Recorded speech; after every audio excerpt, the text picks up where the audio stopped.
Самая масштабная акция в честь Дня образования республики в этом году собрала около 10 тысяч представителей молодежных организаций.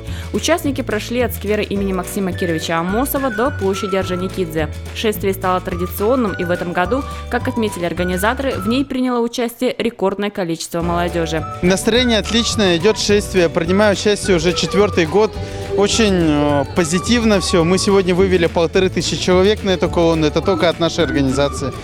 Всех поздравляю с праздником. Волнительно и долго, но мы ждем, не замерзаем и идем вперед. Все мы собрались с одной целью – отпраздновать День Республики Саха-Якутия. И сегодня вот студенческие отряды вышли, из нашего университета вышли в количестве более 300 студентов нашего университета. Мы едины, показали количество, сплоченность. Ждем от этого шествия и от всего праздника всего хорошего, конечно. Желаем всем жителям Республики Саха-Якутия, чтобы идеи, сердце и горячий чай на столе никогда не остывали. Настроение шикарное, потому что сегодня праздник, День Республики Саха-Якутия. Мы родились, мы выросли на этой земле, и мы будем праздновать этот день до последних наших дней. Организатором шествия молодежи выступила Молодая гвардия Якутии при поддержке Министерства по делам молодежи и семейной политики республики.